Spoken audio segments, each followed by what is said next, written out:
Madame, Monsieur, bonsoir. Merci de votre fidélité à Oula. Comme chaque soir, nous nous retrouvons à 19h pour la première édition d'information de la soirée. Nous vous proposons à présent les principaux titres. Conseil des ministres présidé hier par Sa Majesté le Roi. Le communiqué du cabinet royal souligne notamment que Sa Majesté le Roi a attiré l'attention sur le problème de manque d'eau potable et des eaux d'irrigation dans les zones rurales et montagneuses.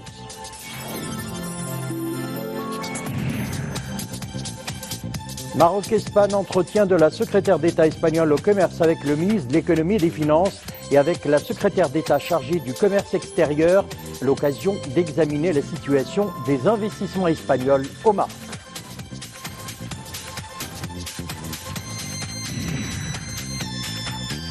Et puis la troupe acrobatique de Tanger a donné son dernier spectacle, Halqa, au Théâtre National Mohamed VI d'Oujda, un événement organisé dans le cadre de la saison culturelle France-Maroc 2017. Et avant de développer ces titres, retenons tout d'abord ce message de condoléances et de compassion adressé par Sa Majesté le Roi Mohamed VI au président américain Donald Trump suite à l'acte d'agression abjecte ayant visé un concert à Las Vegas faisant plusieurs victimes. Dans ce message, le souverain fait part en son nom et en celui du peuple marocain de sa vive condamnation de cet acte criminel, tout en exprimant au président américain et à travers lui aux familles des victimes et à l'ensemble du peuple américain ami ses vives condoléances et ses sincères sentiments de compassion. Sa Majesté le Roi Mohamed VI a adressé un message de félicitations à la chancelière allemande, Madame Angela Merkel, à l'occasion de la fête nationale de son pays. Et toujours à l'occasion de la fête nationale de son pays, Sa Majesté le Roi Mohamed VI a adressé un message de félicitations au président de la République d'Irak, M. Fouad Ma'soum. Sa Majesté le Roi Mohamed VI a adressé également un message de félicitations au président de la République de Corée, M. Moon Jae-in, à l'occasion de la fête nationale de son pays. Et puis, sachez également que Sa Majesté le Roi Mohamed VI a adressé un message de félicitations à Madame Julie Payette à l'occasion de son investiture en tant que gouverneur général du Canada.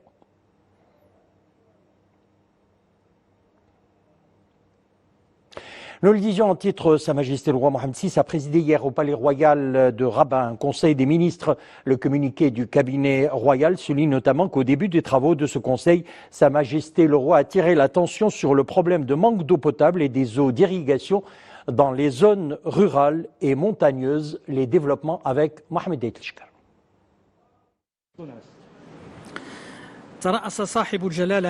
Le communiqué dont lecture a été donnée par le porte-parole du Palais Royal précise qu'au début des travaux de ce conseil, Sa Majesté le Roi Mohamed VI a attiré l'attention sur le problème de manque d'eau potable et des eaux d'irrigation dans les zones rurales et montagneuses. Le souverain qui a donné ses hautes orientations au chef du gouvernement pour qu'il préside une commission qui se penchera sur ce sujet en vue de trouver des solutions adéquates à ce problème et d'en assurer le suivi au cours des prochains mois. Conformément aux dispositions de l'article 49 de la Constitution, le ministre de l'économie et des finances a présenté devant Sa Majesté le Roi Mohamed VI un exposé sur les orientations générales du projet de loi de finances au titre de l'année 2018.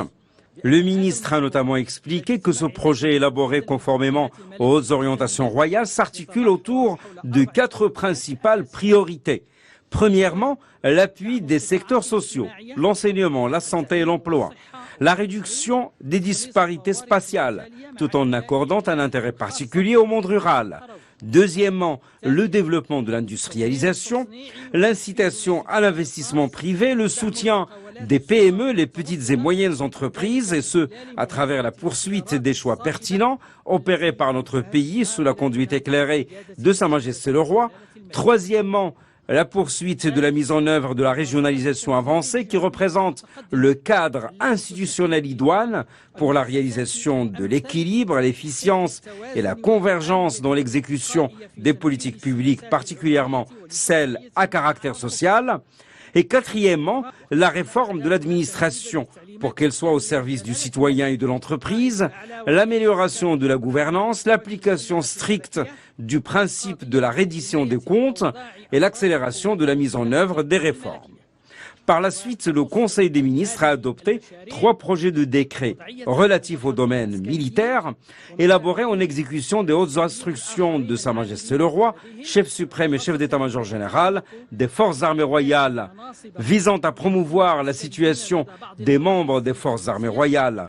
Ces projets concernent la situation des attachés militaires, leurs assistants et autres militaires affectés à travailler auprès d'eux, particulièrement en ce qui concerne la création de postes d'attachés militaires auprès de certaines missions diplomatiques, dans le but de renforcer la présence du Royaume sur le continent africain, de permettre aux militaires retraités de bénéficier des services sociaux se rapportant aux enfants sous leur responsabilité dans le cadre de la kafala, et de permettre aux anciens combattants de continuer de bénéficier de l'indemnité annuelle spéciale.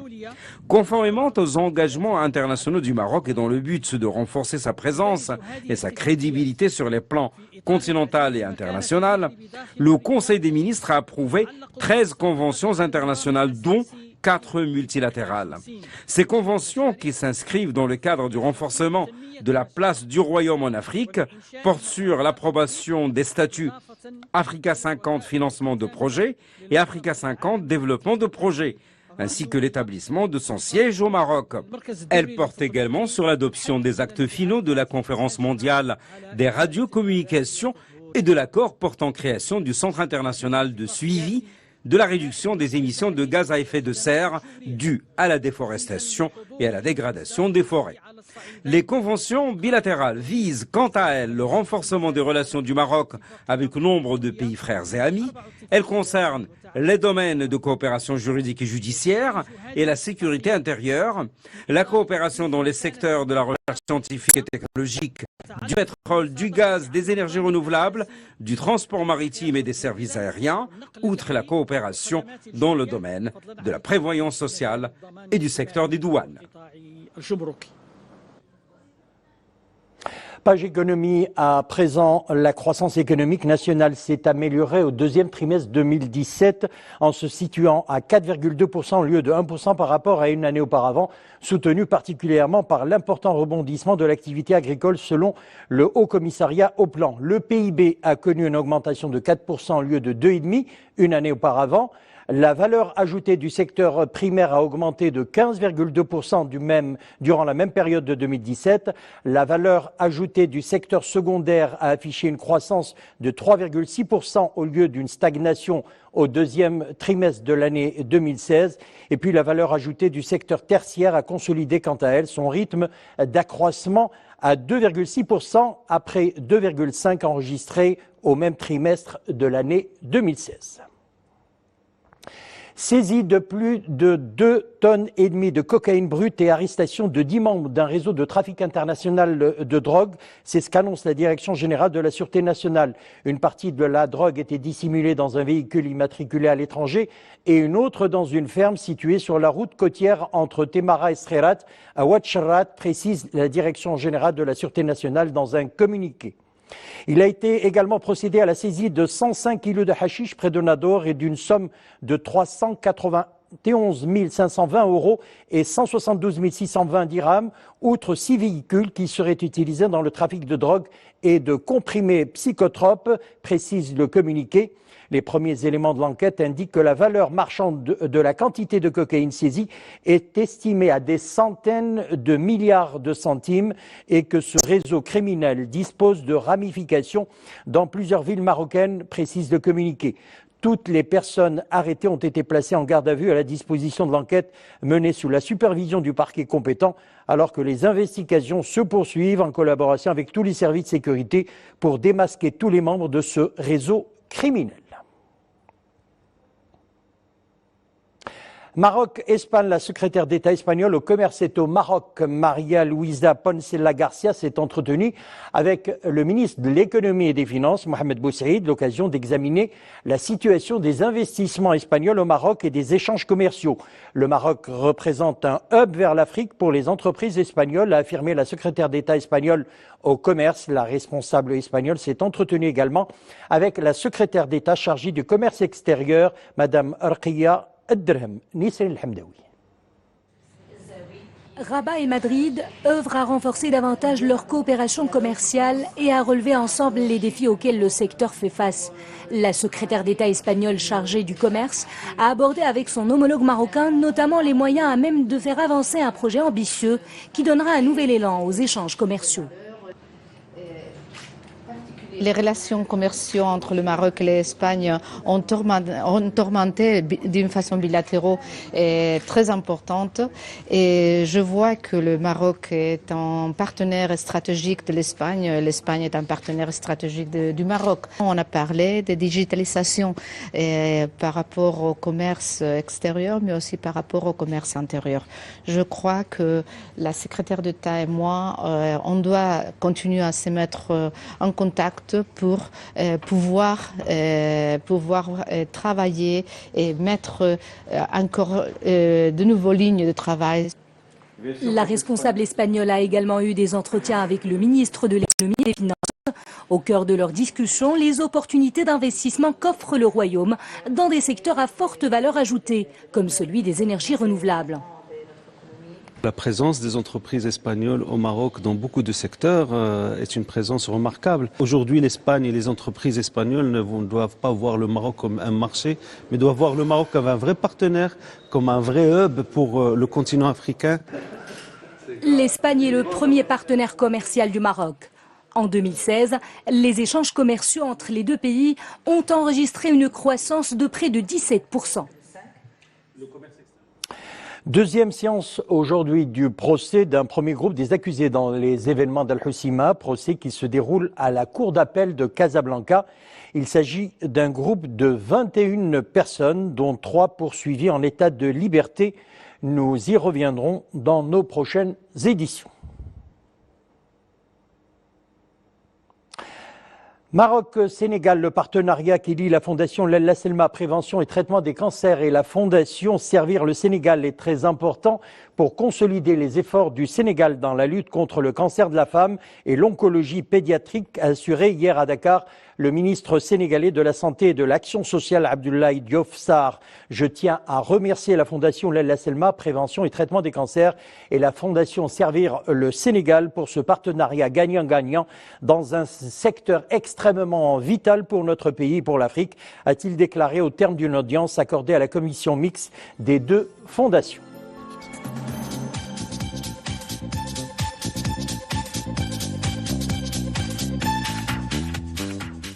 Actualité internationale, Proche-Orient tout d'abord, le gouvernement palestinien se réunit à Arza, une première depuis 2014. Nous sommes ici pour tourner la page de la division et restituer au projet national son juste cap, qui est la création d'un État palestinien, a déclaré le Premier ministre palestinien Rami Hamdallah devant ses ministres réunis sous les portraits du leader historique Yasser Arafat et de l'actuel président Mahmoud Abbas. La visite du Premier ministre palestinien doit préparer donc le terrain à un transfert progressif des responsabilités, au moins civiles, au Hamas, à l'autorité palestinienne. Les questions épineuses sont renvoyées à des entretiens que le Fatah et le Hamas doivent avoir dans les prochains jours au Caire. La réconciliation nécessitera des efforts, du temps et du travail, a prévenu le porte-parole du gouvernement palestinien. Et puis en Syrie, le groupe terroriste État islamique a revendiqué dans un communiqué l'attentat suicide perpétré hier contre un commissariat de police à Damas qui a fait au moins 17 morts, en majorité des membres des services de sécurité. 3 soldats du groupe terroriste équipés d'armes automatiques et de grenades ont mené l'attaque contre un commissariat situé à Al-Midan, au quartier commerçant du sud de la capitale syrienne. Un troisième assaillant a mené un attentat suicide à l'extérieur du commissariat. Principale bastion du régime de Bachar Assad, la capitale syrienne a été secouée par plusieurs attentats sanglants depuis le début de la guerre en 2011. 3 Américains pour le Nobel de physique, Rainer West, 85 ans, Barry Barish, 81 ans et Kip Thorne, 77 ans, ont validé une incroyable prédiction d'Einstein, l'existence d'ondes gravitationnelles créées par des trous noirs, une révolution qui propulse notre connaissance de l'univers jusqu'au cœur du Big Bang. C'est une nouvelle percée en astronomie, une nouvelle façon de voir l'univers, a confié Barry Barish en août dernier.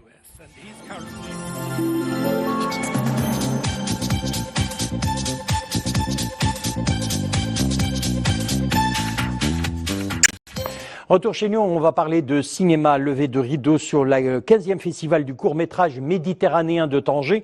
55 films représentant 22 pays méditerranéens seront projetés lors de cette édition. 5 films marocains seront à l'affiche. L'ouverture du festival a été marquée par la projection du film Ito de Nourdine Ayouch. Le reportage est signé Mounia Marouche. La 15e édition du festival du court-métrage méditerranéen revient dans l'arène cinématographique de la ville du Détroit. Toujours en quête de films courts les plus inventifs, variés, drôles ou engagés, les amoureux du cinéma vont découvrir toute l'actualité cinématographique de la Méditerranée. L'intérêt d'un festival méditerranéen, c'est d'avoir des jeunes de la plupart et de tous les pays méditerranéens. Il y a certains pays qui ont une grande production, on leur prend jusqu'à 5 films, d'autres sont représentés par 1 ou 2 courts-métrages. Le Maroc est représenté par 5 courts-métrages sur plus de 50 que nous produisons. Le jury de cette édition a la délicate mission de décerner les meilleurs prix parmi les 55 films en lice pour cette compétition. Parmi ces courts-métrages, le film Ito de Nourdine Ayouch qui a ouvert le bal lors de cette édition. Bonjour Ito. Regarde-toi. Je crois que je serais venue à l'aéroport. C'est le premier court-métrage que je réalise. Ça prouve que le cinéma n'a pas d'âge. Le but de cette manifestation est de promouvoir le festival de Tanger et les films. J'accompagnerai les professionnels du cinéma tels que Nourdine Khmari, Narjis Najjar et d'autres noms du continent européen. J'espère qu'on réussisse notre mission. Est un point de rencontre incontournable du 7e art au sein de l'espace méditerranéen. C'est une véritable vitrine pour faire connaître la production nationale et découvrir celle du pourtour méditerranéen. Il affronte les extraordinaires sujets du monde d'aujourd'hui et s'inscrit dans le sillage des recherches les plus innovantes du cirque contemporain. Le groupe acrobatique de Tanger était en tournée après Marrakech, Casablanca, Tanger. Le groupe s'est produit au théâtre Mohamed VI d'Oujda, au théâtre national Mohamed VI d'Oujda. Son dernier spectacle, Halqa, a invité le public à se laisser envoûter par l'énergie des corps des acrobates, un événement organisé dans le cadre de la saison culturelle France-Maroc 2017, organisé par l'Institut français du Maroc. Nissine Hamdaoui. Quand l'art de la halqa déserte la rue le temps d'une représentation artistique sur scène, cela donne un spectacle énergique d'un haut niveau acrobatique. Derrière cette belle prouesse, 14 artistes, 12 acrobates et 2 musiciens. Tous forment le groupe acrobatique de Tanger. Ce sont des jeunes et donc ils viennent ce soir nous présenter leur nouvelle chorégraphie. Donc nous sommes ravis, nous à Oujda, dans cette belle salle effectivement qui peut accueillir plus de 1200 spectateurs, de pouvoir présenter ce spectacle. Ces jeunes sont motivés par l'envie de mettre au goût du jour la halqa, un art ancestral qui commence à s'essouffler. La création contemporaine vient à sa rescousse pour le réanimer.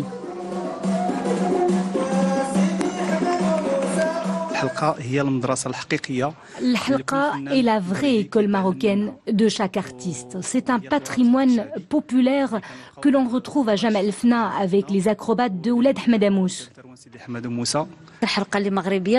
Notre objectif est de développer la halqa marocaine en la combinant avec des poèmes, des danses traditionnelles et des chants. Le groupe acrobatique de Tanger a été fondé il y a 10 ans. Son objectif est de faire rayonner l'acrobatie marocaine et préserver le patrimoine culturel populaire. On passe à toute autre chose pour refermer cette édition. Imaginez une bâtisse en briques Lego d'une hauteur de 23 mètres. Une vraie maison Lego dans la ville de Biland. C'est au Danemark. Ce n'est pas à imaginer, mais à admirer, comme vous le voyez. Une vraie surprise pour les fans des petites briques Lego. Une maison Lego qui a poussé au cœur de Billund, la petite ville de province où tout a commencé dans l'ouest du pays, à environ 260 km de la capitale Copenhague. Le Lego House a la forme d'un nuage de 23 mètres de hauteur. Elle a été construite en briques et se compose, bien sûr Lego, et se compose de 4 zones de jeux d'expérimentation, le tout sur une superficie de 12 000 mètres carrés. Une nouvelle maison pour les fans de Lego du monde entier. Et bien voilà, c'est avec ces images que nous refermons cette édition. Merci de l'avoir suivi. Le retour de l'info sur Lula se fera à 21h. Une excellente soirée et à demain.